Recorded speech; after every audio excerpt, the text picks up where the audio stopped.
We're so excited that you are here for What I Wish I Knew Before College. We have with us 5 current college students who are eager to share with you their experiences, what they know now, and what they wish they knew back when they were in your shoes.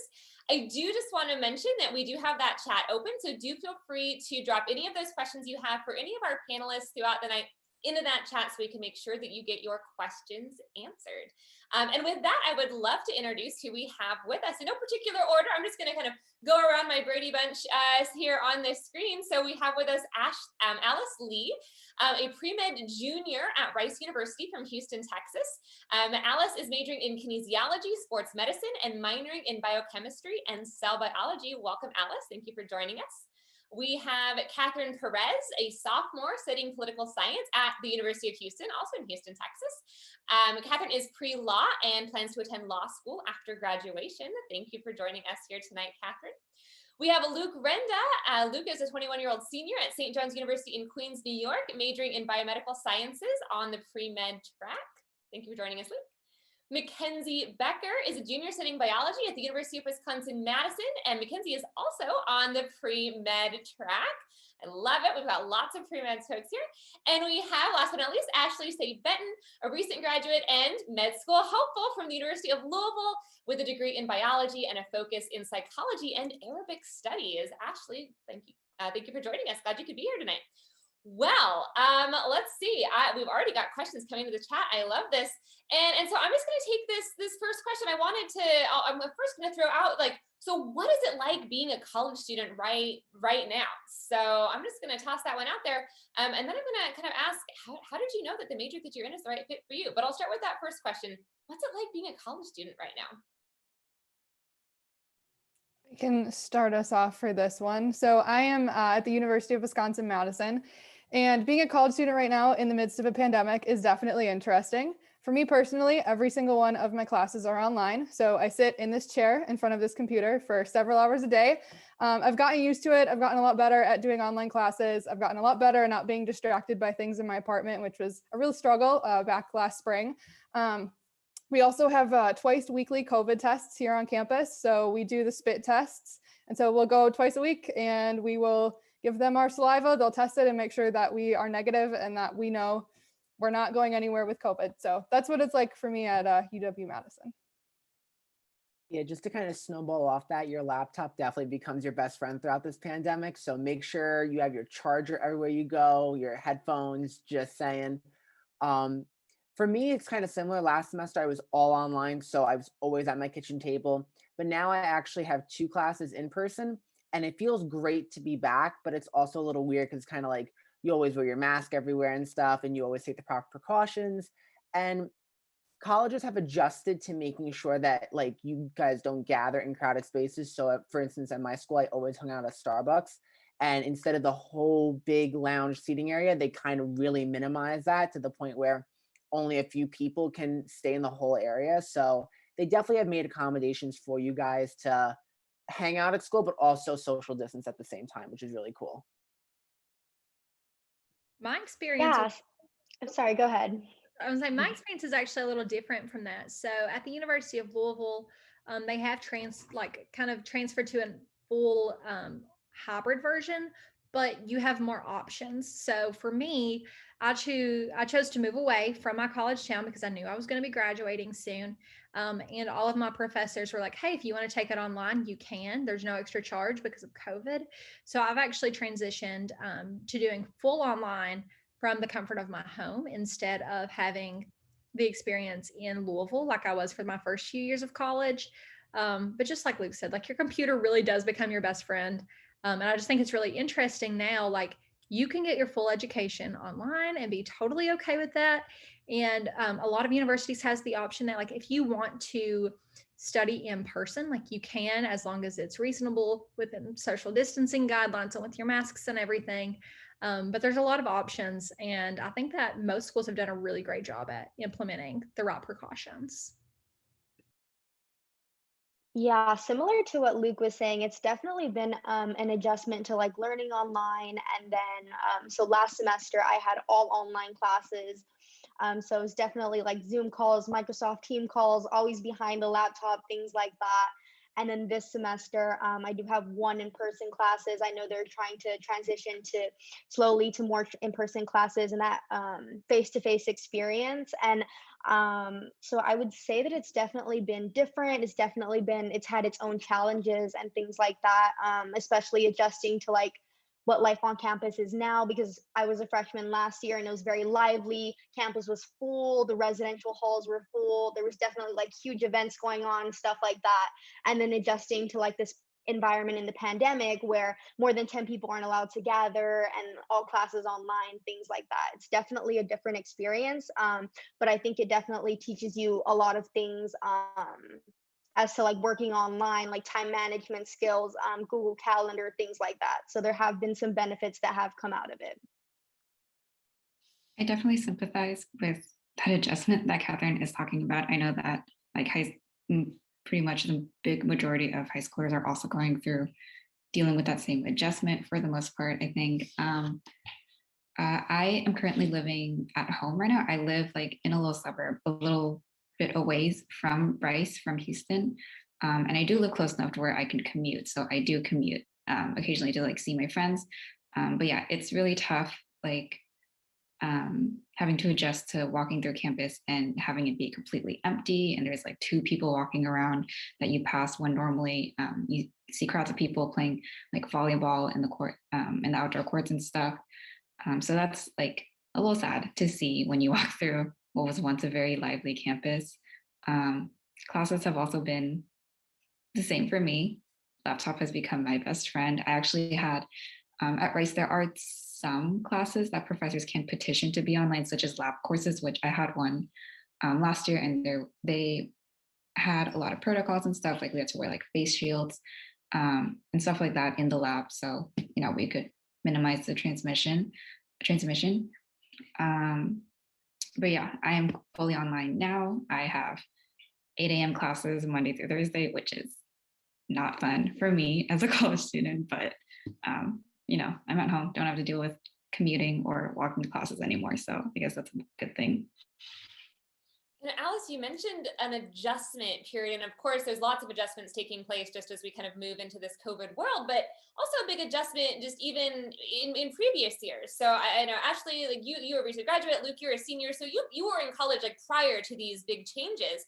And we see some questions coming in the chat, like and any of you can answer, but you know, I want to talk about you two in particular, just because this was back when things were kind of different and presumably, hopefully where things will be going when many of our students in the audience are starting to join their universities in a couple of years.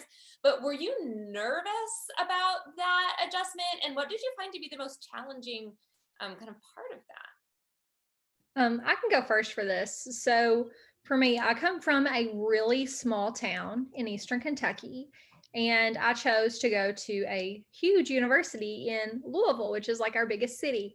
So there was a huge, just like culture change for me. And I think that was probably the hardest part, just, you know, in like a real world aspect. Also, I do think like academically, there is a big adjustment you have to make, because whenever you're in high school, oftentimes professors will give you homework and they have very clear deadlines.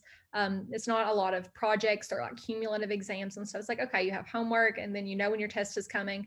It's a little different in college. There's some courses that will test you twice, and that is your only grade for the entire semester. You'll have like a midterm and a final, and that's it. So kind of learning how to pace yourself and how to be self-motivated and how to figure out what type of study schedule works for you, that was a huge adjustment for me. Personally, I thought high school was easy. Like just knowing the organization and when I needed to do what was very, very easy for me. It came naturally. But whenever I got into college, I remember like halfway through my first semester, I was like, oh my gosh, I don't know what I'm doing. I don't know when I'm supposed to study. I don't know how I'm supposed to study. So I think taking the time your first semester just to figure out what study methods work for you, what organization methods work for you, and that kind of thing, just to make sure you're on track academically and you're able to balance that with a social life or whatever else you prioritize. I think figuring that out early definitely helps, because that's part of the biggest adjustment that you're going to have with college. Yeah, just to add on to that. So for me, I feel like I'm one of the weird ones. I didn't really have that much of an issue adjusting between in person versus online. Because in my mindset, I was like, regardless of whether you go in every day or not, you still need to sit down at the kitchen table and you need to learn the same exact thing. You need to take the same exact exam, just on an online format instead of an in-person exam. It's the only difference. So, and it was interesting because my laptop ended up crashing during finals week. So that wasn't fun either for me, but you end up managing. So there's always hope. There's always the light at the end of the tunnel. And to build on to what Ashley said, it's always good to develop study techniques for you. And you kind of just need to go through a trial and error process. And I know it can be frustrating, but it's really, really true. And I found out very early on, being like in lecture halls with like my science classes, I knew that, for instance, my biology classes, like it was just something, it's pure memorization where you just need to sit down, flashcards, study it, however it sticks in your brain, do it. While more like chem stuff like orgo, for instance, that was more like concept based. So it's more of you learning a concept and you doing a bunch of practice problems running with that concept. So that's also something that you guys need to think about. So just because a study plan that you have works for one class, it's not a universal thing sometimes. So you do need to just kind of go through a little bit of a trial and error process in order to see what works best for you. Me personally, I'm not a big flashcard guy. I'd rather just read the textbook, highlight, and just pound it into my head all night. That's just me. Again, I'm a weird one, so I don't know. But yeah, so that's just my advice with the whole study technique. And yeah, there's not much difference, in my opinion, between an online version of studying versus an in-person, because either way, you still are home at your kitchen table on your bed studying. So yeah. I'm hearing both of you say that kind of this adjustment to this self-study, learning these study habits tends to be a big adjustment. Now, Mackenzie, I know you work with first-year students as a new student leader. Are you finding that these are also the same challenges that your students are kind of facing? Did you face these when you were a freshman as well? Yes and yes. So a lot of the first year students that I work with are scared to go to office hours for their professors. And that's going to be like your direct line to knowing what you need to know for your class is going to be your professor. They have office hours. They want you to come visit. I know there's a class that I have office hours for as like an undergraduate teaching fellow. And when nobody comes, I get sad because I want to help the students. So when your teachers or your professors have office hours, actually go to them. That'll be how you'll be able to know what you need to know. And I know your professors might seem scary. You call them doctor likely. And, you know, they have like these big titles. They have these big research papers and whatever, but they do want to help you. They're really personable. You just have to kind of go once. But yeah, the figuring out how to study by yourself. A lot of people don't do really well on their first exam for a class right away, right off the bat. I don't know if that's the same for any of y'all, if you know somebody or you personally didn't do that great on your first exam. I know my first Gen Chem exam was not that great. I went to office hours, picked it up, did really well in the class. So yeah, if you find yourself in that position during your first semester, just know that not only are you adjusting to this new academic life, but you're likely also adjusting to a new social life. And you just have to give yourself grace during that period for sure. So what are some of the things that our students could be doing sort of now in high school to kind of prepare for that transition? Because it's very unlikely that they have office hours they could go to now. But so what are some of the things that you either would suggest or that you did as a high school student to help make that adjustment a little easier, or that you didn't do, but man, now you wish you had back when you were in high school?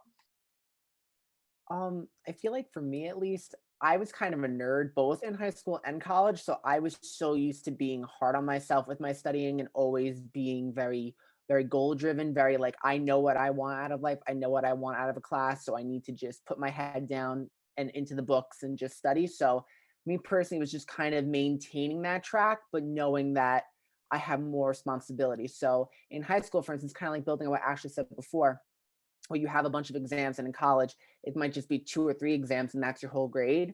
It kind of motivates you to be like, all right, like I need to pick up the speed, I need to really get going in high gear because I can't mess this one exam up, because if you mess one exam up, it could mean losing an A in a class. So definitely something to kind of consider is the difference in formatting. So just kind of self motivate yourself too.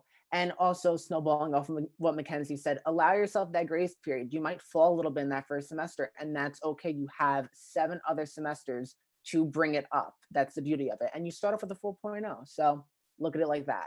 You need to figure out what works best for you.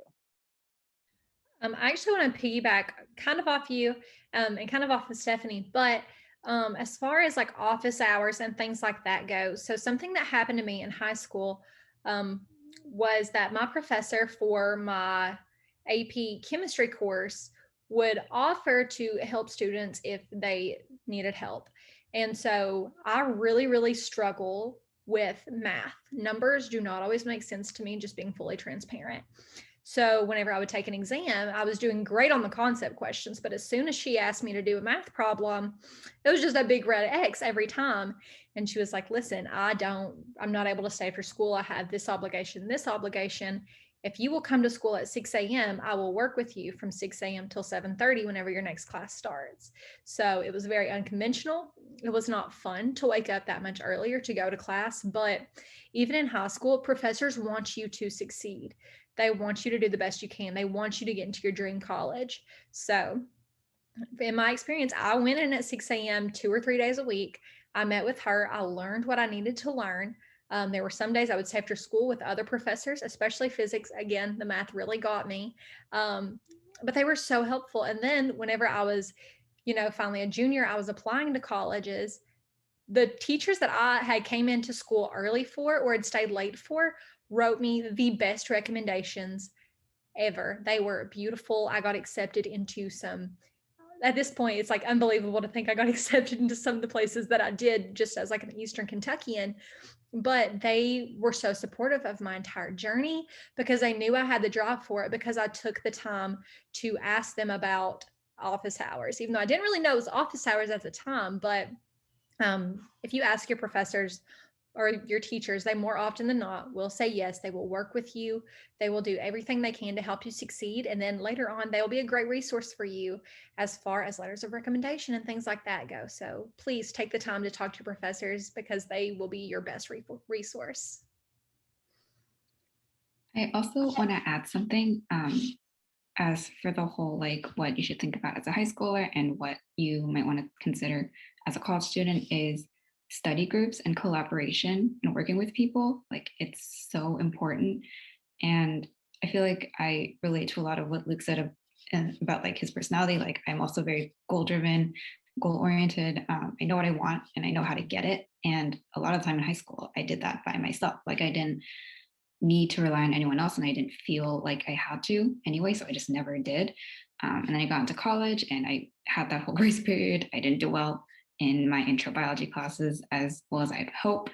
And I had to relearn how to study and all of that, but also like study groups with my friends who were in the same classes, like that literally saved my life. Like I cannot emphasize like how much learning how to work with people, how to study smarter is so important as a college student. And especially because like collaboration is like a real life like skill that you should learn. And college is a great place to do that, especially if you're being faced with like these classes that are probably going to be harder than any class you've ever taken as a high schooler. So Alice, I want to hop on top of that real quick. And I just want you guys to know what she said about collaboration is so important. I like to think of it as a collaboration over competition mindset. That's how I go into everything. So if you can build that atmosphere with yourself and with your peers, do so. It will absolutely change your experience. You will have a great time. You'll make some best friends and you'll do great in your classes. So collaboration over competition, try to prioritize that the best you can. Yeah, I definitely agree with what Ashley and Alice were saying. I think a big part of like adjusting to college before coming in is definitely coming in with that mindset that this is going to be a different environment and I need to approach things differently. And it's okay, like Mackenzie was saying, to have that grace period, to stumble a little bit before you get your feet under you and just be able to succeed. But I think just coming in with the mindset that about thinking about what you want to do and the things that you want to accomplish in college. So a little bit of that for me was kind of coming in with the list of things that I wanted to do to take advantage of my college experience. So whether that be like social things, whether that be like things I wanted to try, or things that I wanted to do just academically, or goals that I had, internships that I wanted to secure. So I think having a clear mindset of what you want to do when you come into college is really helpful. So what would you say to our students? Because I know we have a number of students here who are wondering how you figured out your major, right? How you decided or how you came to that decision of like, this is what I want to do. I know, Alice, you mentioned like you came in and like you had a plan, but how did you get there? I know a lot of our students who are wondering, how do I know what the right major is for me? How do I know what the right school is for me? How did you navigate those waters, if you will? I think you hear a lot from people in college or people who've gone to college who say it's very common for people to change their major like several times throughout their 4 years in college. So that's like totally okay. You don't have to know what you want to study or what you want to do going in or matriculating into college. Me personally, I'm like one of the weird ones where I came in as a kinesiology major and I stayed as a kinesiology major, which is like partially from my background. I used to be really involved in Taekwondo. And I love science. So that combination just kind of like led me into, I love anatomy and physiology, um, and like those and orthopedics and those sort of topics. So kinesiology was like the fit for me. And after taking some of those classes at Rice, I saw that this is really what I want to do. And I can also mention like as a pre-med, I'm sure like the other pre-meds here can touch on this, but like if you are considering pre-med or like any grad school, I'm pretty sure there is no specific pre-med major you have to be pre-med to go into med school, right? I know like sociology majors who are going to go to med school after college. And they're going to get there like the same way that like I'm going to get there. They're going to take the same course requirements. They're going to do shadowing. They're going to do internships and all that sort of stuff the same way. And so like even if you think your major is not what you see yourself doing as in the future, like you should be studying in college what you are interested in and what you really love, because it's not going to be fun if you choose to do a major just because you think you have to or just because you think it's the right choice for you. I do want to quickly snowball off of what you said about no pre-med major. So I actually, when I was in high school, I didn't understand that. I was like, what do you mean there's no pre-med major? Of course there is. And there wasn't. And you just have to figure out what interests you the most. My best friend, she graduated as a speech pathology major and she's applying for medical school. So you can major in whatever you want, whatever interests you, and you can still be whatever route that you want. The main thing that you need to do is when you go to your advisor, whether it be in freshman year or sophomore year, whatever it may be, you need to tell them like, hey, even though I am X major, I want to like go to medical school. So can you like, how can we work together to fit in the courses that I need for medical school or for law school or for PA school, whatever it may be. So it's definitely a lot of open communication with your advisor in that case too. So just a heads up on that. My experience was actually kind of different than your all's as far as picking a major and stuff. So for me, growing up, I'm talking little. I always either wanted to be a doctor or an actress, nothing else, period, point blank. So I came into college and I was a major in biology and I was also a major in theater arts. So I was doing both for a long time. And after some self-reflection and stuff, I realized like, for me, theater was more of a hobby, whereas medicine's what I really wanted to do. And now I'm in the middle of med school applications. I got accepted to a school literally 3 hours ago. So it's possible. I came in as a theater major and I'm still able to do this. So just like Luke and Alice said, it doesn't matter what you come in as. It doesn't matter what you come out as long as you are doing the right steps to pursue your dreams. That's so important. As far as like deciding on colleges, I also had a really weird experience with that. I got accepted to my top choice school, what I thought would be a perfect fit for me in California. And I was like, I'm going to Berkeley. That's what I'm going to do. It's going to be great. And then I had to take a look at what financial aid was offering me. So a lot of my college decision ended up being on where did I get the best scholarships? Did I have a full ride here? Did I have a half ride here? So definitely it was kind of a weird decision because at least in my position, like finances played a huge role. That's not the same across the board. But as far as deciding a college, you do have to, what I like to do is make a pro cons list, figure out what works for you. and what you prioritize most. So I like ranked a list of what I'm looking for, did pros, cons, listed the schools in each, and then I tallied them up and did it in a very analytical way. And that's how I decided how I was going to college. So that decision is totally your own, and you will do phenomenal whenever you decide where you want to go. Also, I'm getting a lot of congrats, so thank you guys so much. I can say for me as well, along with Alice, I kind of knew what I wanted to major in going into college. I knew I wanted to be a biology major. We have some different variations of that. I think we have like neurobio, microbio. There's a couple of variations that I can't remember, but I just knew basic biology, whatever I decided I liked at that point, I could take kind of as an elective. So I could take like a physiology class, I could take a microbio class, I could take an ecology class. So that was just a really good fit for me because I knew I liked biological sciences and I knew that it would encompass all of that. And then also to go on choosing a school, I actually only applied to two. I applied to UW-Madison and I applied to the Twin Cities because I am a Midwesterner through and through, and I couldn't imagine leaving the Midwest. I couldn't imagine leaving my family. So where I'm at now at UW-Madison, it's 2 hours away from home. My parents can come see me on the weekends, but they're not knocking down my door every 2 days. So that was what I was looking for. I wanted to be close enough to home that I could see them. If I needed anything, they were there, but I would also have that freedom to kind of explore and kind of figure out who I am. 100% what everyone has said. Please study what interests you. For example, I'm pre-law. I'm a political science major. A lot of people are political science majors that are pre-law, but you are definitely not required to. There are theater arts majors that are also going to law school. We're all taking the same track. There are no prerequisites. So just study what you're interested in, and I think that's the field that that's the area that you'll do the best in. And so for regarding how I chose my major, what helped me the most was taking dual enrollment classes in high school. So through taking those classes, I was able to get that experience and see kind of, even though most of them were like core classes, I was still able to see, hey, this is something that interests me, this area. I like the political science classes that I'm taking right now, so I want to pursue that. And also something that also helped was looking at the major degree plans. So if you look at the degree plans, you'll be able to see all of the classes that you would be required to take to graduate. So if you see classes on there that you can choose that interest you, that is definitely a degree that you want to go for. So that'll give you a better idea of what to expect rather than just having this broad idea of what a major is.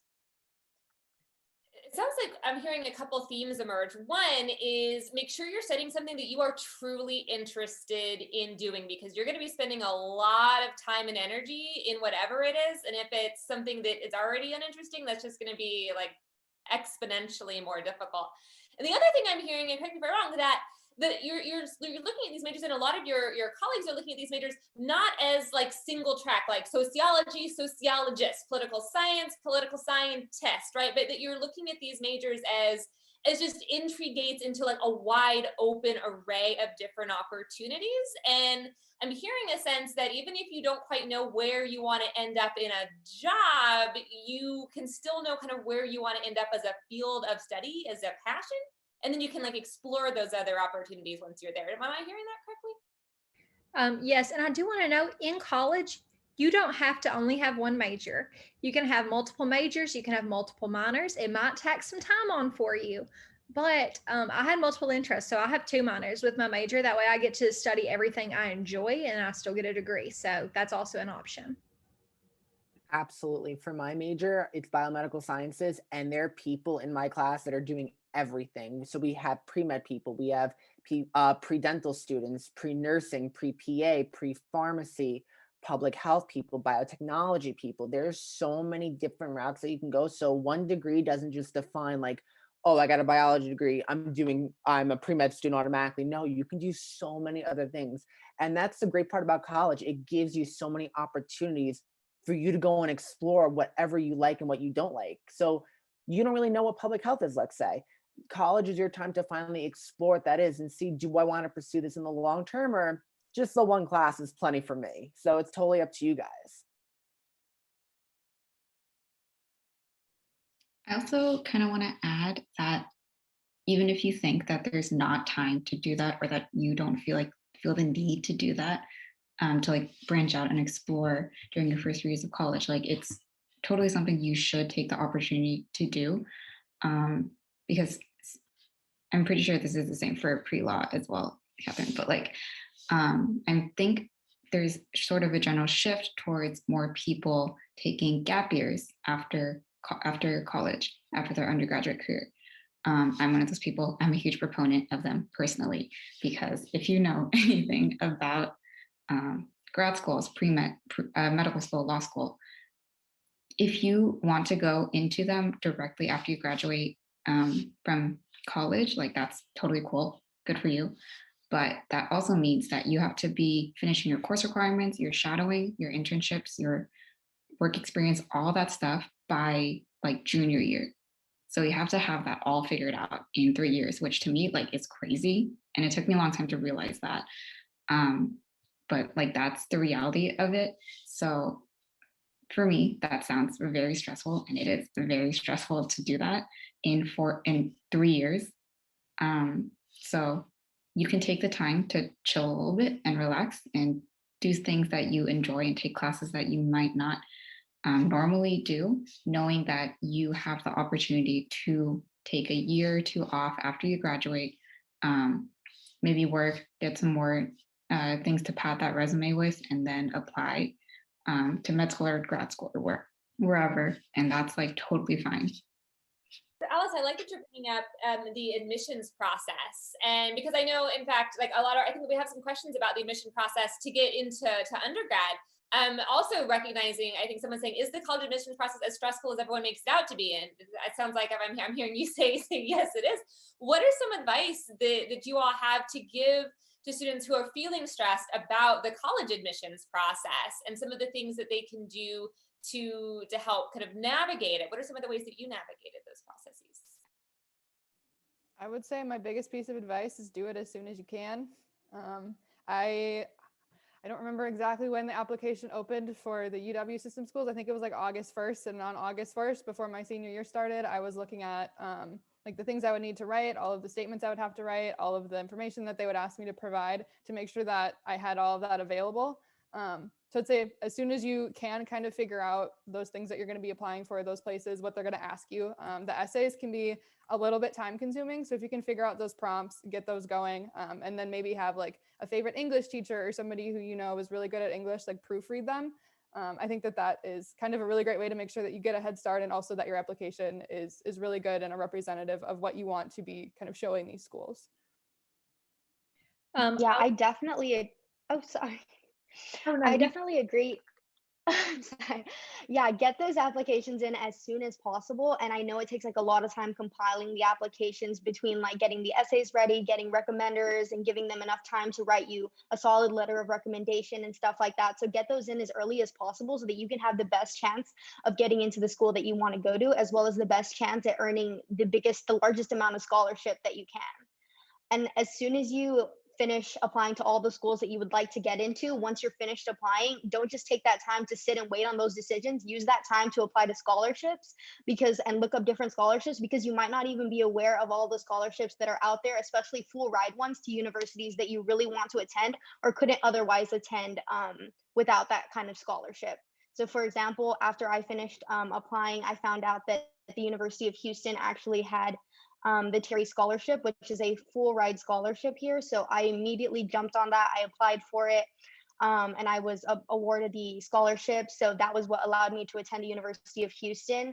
So definitely take advantage of those opportunities that are out there and really seek them out, because they are out there and there is money for you. And these schools, they do want to help you, and they do want to give you the funds and the resources that you need to attend the university. Kind of going in a different direction as far as the actual application goes. Of course, this will depend on kind of where you're at right now in your high school journey. Something that I did that ended up being so helpful was I made a document on my computer. It was like an Excel sheet, and it was just me listing every single activity I was involved in. So all of my extracurriculars, my service, everything like that. That way I had all of my experiences in one place. This helped for like the experience extracurriculars portions of the Common App, but there was a lot of essays that were like, what was your most meaningful experience? What was your biggest service project and stuff? All of these were already wrote down. So I just had to look and say, okay, I made the biggest difference with this service project. This is what I'm going to, write for. So whenever I did that, I would write like a little blurb on like what I did, how many hours a week I did it and stuff like that. That way, whenever I was actually inputting it into like the Common App and stuff, I had all of that information correctly put down. I wasn't missing everything. I was able to show the admissions committee like my full package, everything I have to offer. So if you are very type A, a very organized person, that might work great for you. That was super helpful for me with my application process. And Catherine, you mentioned scholarships. So where can students find these scholarships? How did you find the one that you found? And this goes to anyone here. What are some of the ways that our students who are wondering, like they're like, I've heard I need to apply to scholarships, but I don't know where to start looking. Where would our students start looking for those? Yeah, of course. A great place to start looking is on the university's page, actually, that you're interested in. So from there, you can see scholarships that you might be automatically awarded just by applying to the university by a certain date, or alumni scholarships that they offer, endowment scholarships, anything like that that they offer. That's a great starting point for those kind of scholarships. As well as looking through external sources. So any of those scholarship websites, just doing a general scholarship search would work, and just looking at all of those opportunities that are out there that you actually qualify for, and just applying to all as many as you can, honestly, because the more scholarships you apply to, you increase your chances of receiving as many as you can. And so if you're looking for something that's a little bit more full coverage, full tuition, something like that, larger scholarships, I definitely recommend applying to those first, get those out of the way, to ensure that you have the greatest chance of receiving the greatest amount of money, and then kind of do those lower scholarships, like the $1,000 ones and stuff like that. But definitely Google is your best friend for those scholarships. FastWeb, scholarships.com, all of those scholarships websites, run them all through. Similar to what Ashley was saying, using like an Excel sheet, a spreadsheet, something like that to keep track of them and which ones you've applied to and the due dates and stuff like that would be really helpful.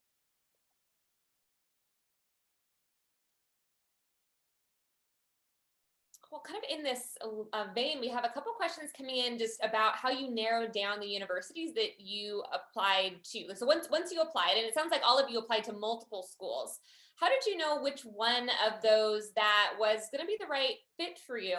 Kind of related, a question comes in saying, well, what would you advise us to do now that many colleges aren't touring in person? So how can students, what are some of the criteria you might use to make that choice of is it a good fit, and how might that work in a virtual world that we're living in? So I'm a student ambassador for my school, so I know exactly where you're coming from with that question, because for me, the biggest thing was I had like three school. I applied to, I think, 15 schools or 10 schools or something like that. And then I narrowed it down to three. And I was like, I have my three. I don't know where to go between these three. So I made a huge pro and con list. And I'm not going to lie, a big part of it is a campus tour, in my opinion, because you get a feel for it. And believe it or not, yes, you're right. So a lot of campuses are not doing in-person tours, but a lot of them, if not all of them, are doing virtual tours, which again, is it the same thing as actually stepping foot on campus? Unfortunately not. However, you still do get a feel for the school because you get to see all the buildings, like you still get the whole tour package itself. So, and you still get to see how big it is too. So that is something that's very important. So even if you think that you're not going to get enough out of a virtual tour, it's still something I think you should carve some time for out of your schedule, and just go into, I think, because you'd be shocked how helpful a virtual tour could actually be. And besides that, it was a huge pro and con list for me. It was like, well, why do I like this school exactly? Like, why don't I like this school? And just kind of comparing the two, comparing the three of them, and just being like, okay, what can I live without, but what do I need, for instance? So I knew that for one of my schools, like I knew that if I dormed, I would like my own bathroom. That would just be a me thing. So there was one where it was like you had to use a communal toilet between like three floors of guys, and I was like, I'm good, and you had to clean it yourself. I was like, I'm good. I don't want to clean every time I got to go take a leak. So that was just a me thing. See what you do like and what you don't like, what you can live without, and what you need in your college life. That's a huge thing, in my opinion. Just to piggyback off of that, I was very similar in you making a list, figuring out, what my top choices were. So whenever you first apply to these schools, you think they are all golden. You are like, oh yes, bright-eyed, bushy-tailed, send in 15, 20 applications. And then you get 15 to 20 acceptances and you're like, okay, what do I do now? You're in a great position. I love that you have options. But for me, what I've found is sometimes after you get your decision letter, you just know. I remember opening some, it's like, congratulations, Ashley Shay, you've been accepted to wherever, and I wasn't excited. If I didn't get that initial excitement from opening my congratulations letter, I was like, maybe this isn't for me. Why am I not excited? So some of them are a lot easier to narrow down. And I know it's hard to think, okay, I just spent so much money on submitting this application and now I'm accepted and I'm indifferent. So just know like that does happen. That's okay. That just makes your decision a little bit easier. So if that happens to you, don't stress. It's normal. It happens to quite a few of us.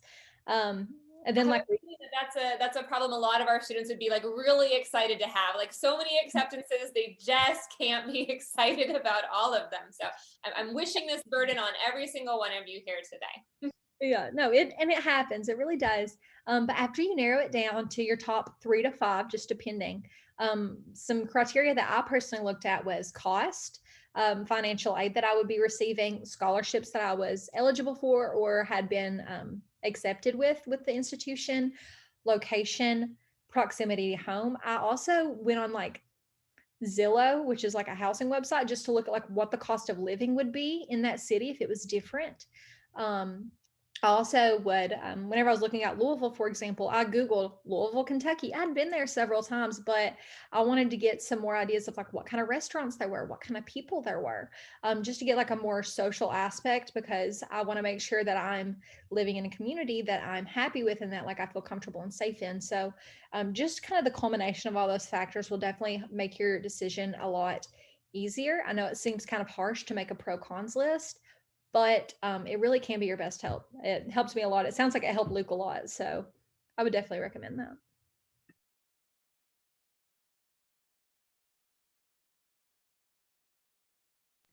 Oh, this is great advice, especially some of those things that we're like the students often don't think about, right? When you think about going to college, often I think the focus is academics, and I'm hearing that a lot of you are making a choice. I know Mackenzie, you said that you chose yours because like you wanted to stay in the Midwest, so like location, the physical, just place within the state and the immediate community seems to be just as much an important factor as the academic side of things, the majors that are offered. Is that something that would be a fair statement to make? Absolutely. You are more than just a student in college. You are an adult. You are an active member of your community. So, take note of that. I was just going to say you're your own person at that point. So you need to see what you like and what you don't like. So let's say you really like a big city life, but yet you're thinking about a school in the middle of nowhere. Maybe that school's not the most perfect fit for you. So you need to see what you like at the end of the day. Because, for instance, those 3 to 5 schools that you're narrowing down, let's say they all have your major. Where do you go from there? What can you judge based on at that point? And then location becomes even bigger than you could have imagined. Yeah, I definitely agree. There are so many other factors to consider outside of just like academic challenge and major availability and stuff like that. I definitely agree with a lot of what Ashley was saying. There are so many outside factors that can depend on your experience in college and how you enjoy your time there. Do you experience homesickness? Is staying home, close to home, something you need to have? What do you need to succeed? I think thinking about those things when you're choosing where you want to go to college and the kind of experience that you want to have in college. Do you want to have a lot of availability of internships and opportunities at like large corporations, huge places, stuff like that? I think in that case, you need to think of more of a larger city rather than a smaller city. So for me, coming from a super rural area, super small town in the Rio Grande Valley of San Isidro, Texas, like 1,000 people in the entire city. For me, something that I wanted was availability of opportunities, internships at large corporations, huge law firms, things like that. And I knew that I had to get out of the area and into a larger space, an urban city where I could have these available opportunities readily at my expense. I also want to reiterate, sorry, I also want to reiterate the point of like it is very unfortunate that the pandemic has prevented in-person tours and campus tours from being a thing. But like even faced with that, it is important, reiterating what Luke said, to learn as much as you can about the colleges you're interested in through like virtual tours. I myself work as a tour guide at Rice, so like I get it. Like I get that it's not as fun as like getting to walk around the campus and actually see your tour guide in person. So I understand, but I think it's so important to meet current students there, get their emails and like email them any questions you have that could be the factor between this school and another school. So just get as much information as you can from all possible avenues. We can add on kind of to what Catherine was saying a little bit. So you're in college to be a student, but there's also another part of the college that's not just the academics. There's a whole like student life aspect of it. So also looking at like what clubs and organizations your university has, what extracurriculars it has. One of the reasons that I chose Madison was to go to football games. Badger football is a huge thing in Wisconsin. I don't know if y'all have heard of the Badger football team. Sometimes they're pretty good, but I wanted to go and experience those games and be able to, have those memories with my friends. So that was something that I grew up watching, those football games, and I wanted to imagine myself, going, getting those season tickets, being at every game. And so that was just kind of an extra thing that wasn't academic related, but it was definitely still related to the university. So we had a great question come in, like, how do you build this network of being able to reach out to people at these different universities and different campuses in order to have someone to connect with, especially if you say like don't have the tour guide's information? So this is very specific to Rice, I guess, but I personally also am really involved in an organization on campus that was like, the root of it is to engage current students at Rice with prospective high school students interested in Rice. So we work closely with the Office of Admission, and we have been faced with that conflict of like, with everything virtual, how do we build that connection? And I don't know if this is the same across all campuses that you're interested in, but there's things like virtual tours, there's like online chats and stuff, coffee chats over like Facebook, over maybe a different platform, stuff like that. And just like looking up the college, I guess, and getting that information, and maybe finding, maybe you can't find like a current student to talk to, but maybe you can find like a faculty worker or a professor in the department of the major that you want to study, or you could reach out to them through their email, because that's like pretty public information on the website. So that could also be a method. But I know like at Rice, we're trying to do things like game nights and stuff like that. So like just engage, watch, keep an eye out for those kinds of things and attend those. And maybe that could be your way of getting a current student's email and making a friend that way. I gotta admit, Alice, this sounds like fantastic advice, but when I hear you say like, we'll just look someone up on the website and then email them, like I feel like this anxiety of like, can you really do that? Like, have any of you done that? Have you connected that way to other students or faculty, and have they been receptive? Absolutely. That's how I got one of my research positions. I literally came in there balls ablazing. I was like, here's my resume, here's my personal statement, here's anything that you need from me. I would love to talk to you in person or through email or through Zoom, however you want to contact me. Here's my number, here's my address, here's my fax. I don't have a fax machine.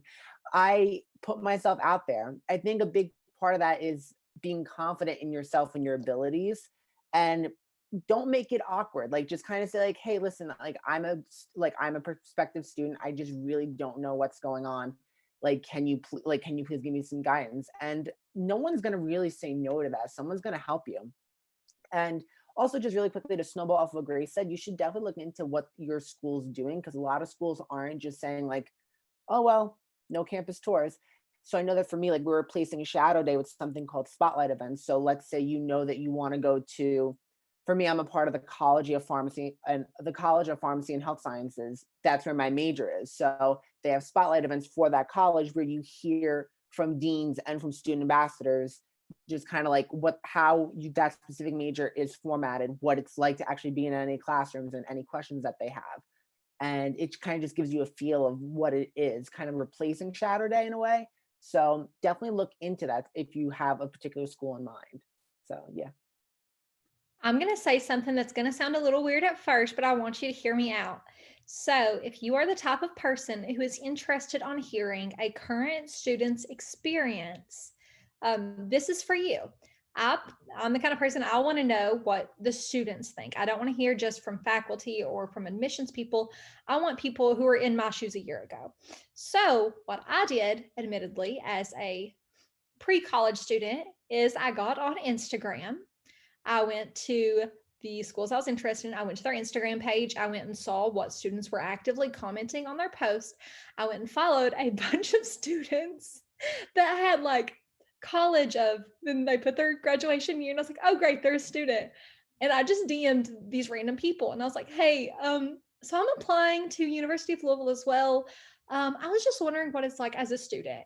And honestly, most of the people that responded was like, oh my gosh, that's so funny that you chose to reach out to me via Instagram. But social media is a huge thing in the world we live in. So I just used my Instagram and I messaged a bunch of current students and I asked them, okay, what is your experience? And most of them didn't ask me, like, how did you find me? They were just like, oh, yeah, of course, I'm a student. Let me help you. So it was kind of anxiety ridden at first, but it ended up paying off because I got to hear so many great stories and it really helped me, come to my final decision. So if you're comfortable doing that, it works if you want to try it. And that is why we have these panels. I would have never in a million years know that the answer to that question was like, well, just, slip in DMs on Instagram. So that is amazing. Well, we're getting close to the top of the hour. So I want to start thinking like, back to the head of what I wish I knew. If you had one thing, I know there's lots of advice that you shared with those in attendance today, but if there was one thing that you would just reiterate that you would want those here today to leave knowing now that you didn't know, or something that maybe you did but you feel is so important for them to know as they are starting or in the middle of their journey to college, what would that be? I think for this one, for me, it would be sacrificing your mental health for a good grade is 100% not worth it. I know a lot of people were talking about how they worked really hard in high school and, probably like straight A or close to straight A students. And you feel like you need to keep that up in college and you work yourself so hard that you're like having, like mental breakdowns every other day. It's not worth it for your mental health to do that. And if that does happen, reach out to your professors and ask for help. Do yoga, take a walk. I live in Wisconsin. It's like -20 outside. I don't really want to take a walk, but it's fine. Like do something that's good for yourself. Talk to a family member. Make sure you call your mom or your dad or your guardian, whoever, cares about you. They want to hear from you. Just make sure that you prioritize things that aren't, just college, because you're there to get a degree, but that's not all it's about. For me, I'd say that like if I could go to like senior year high school Luke and kind of tell him what I know now, I'd say you're going to grow a lot as a person, and not just academically. You're going to grow a lot in every aspect of your life that you could possibly imagine. You're going to experience something new, and it's going to be exciting. It's going to be fearful. It's going to be a shock, but it's going to be fun. And you kind of just need to go head first into it. Like, don't be afraid of taking a risk or doing something, because you don't know what that risk could mean. It could have such a great payoff at the end of the day. So just be prepared to grow in multiple different ways throughout college and don't fight it. So yeah. I think my biggest advice is really within the admissions process and deciding where you want to go. You are going to make the right choice, period or point blank. I know there's so much anxiety in, well, what if I made the wrong choice on where I went to college? I get it. I was in that position for years. I was like, did I make the right choice? Did I sell myself short? Did I this? Did I that? But you made the right choice for you. You are exactly where you are supposed to be, doing exactly what you're supposed to be doing. Trust the process, trust yourself. You are where you are at for a reason. Okay. So please take that to heart. You are exactly who you are. You're exactly where you're supposed to be. So just trust that and know that, and you will do absolutely fine. There's no sense worrying about it. You are doing what you're supposed to do. For me, I'd say take advantage of everything that college has to offer you. When you're there, embrace the experience, everything that the college offers you, everything the city has to offer you, and really just take advantage of all the opportunities that come your way and really use it as an advantage to experience new things, try new things, meet new people, connect, and just really live your best life on top of academics, of course. But I think for me, it's kind of similar to what Mackenzie said, but I guess remember to keep things in perspective. I feel like throughout all the 4 years of college, you get told a lot that you're an adult now. You need to learn how to be an adult, which, you kind of are going through that process. But also, you're like in your late teens, early 20s still, and you have a long life ahead of you. And it's, like I went from stressing all night over like a bad grade in biology to learning about gap years and realizing like, wow, I have time to make these mistakes and to learn from them and to grow from them. And that goes for everyone. Like you have time. It is okay to make mistakes. That's the whole point of college, I think. And just learn that like it's not the end of the world. Like no matter what you do, it is not the end of the world. You are like in your 20s, so it's gonna be fine. It is so fantastic to think about all the potential and future opportunities that our audience has like on the cusp of today. Before we go, I do just want to root it right back down into the present. What is something that you would challenge our students in the audience to do like this week, now, today, tomorrow, next week, to make the most out of their journey to college?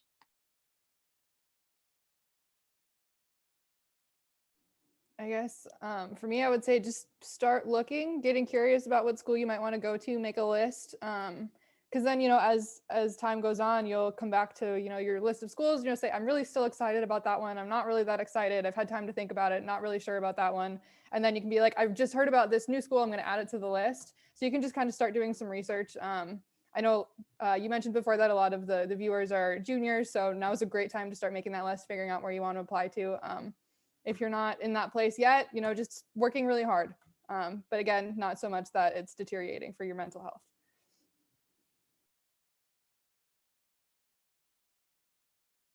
I mean, I think you summed that up perfectly. It's really hard to piggyback off that because at the point that you all are at in your journey, you really just need to take the time and look and see what interests you.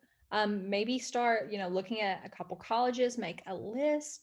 And even before you apply, you can start narrowing down where you're really excited about and where you're not, just like Mackenzie said. So I think that's the best thing to do. If you are in the admissions process or you're about to be, apply to the school that terrifies you, the school that you're like, well, I want to apply there, but they're going to reject me. Apply there. If you have an interest there, please apply. Do not let fear get in your way. So if you're in that point in the process, apply to the school you're most scared of applying to because you owe yourself that. I think for me it would probably be like do some soul searching with yourself and be truly honest with yourself and just kind of see what you really like so far and what you don't like. See what you want to explore and what you don't want to explore at the moment. And just know that the decisions that you make today aren't necessarily going to be permanent in the long run. Like you can have so much time to change. And let's say you make a mistake, you have so much time to correct that mistake. This is not a do or die situation. That's the beauty of it. So just kind of ease up on yourself, do some soul searching, and be honest with yourself, most importantly. I love it. Just jump in. Don't be afraid because the future is open. Well, I want to thank all of our panelists here today. Alice, Catherine, Mackenzie, Luke, Ashley, Shay, thank you so much for giving us your time and all of your insight to this. To those of you in the chat, thank you for asking these great questions as we moved through this conversation. As always, you can always check out upcoming events on the captest.com website, and we wish you the best in your journey to college.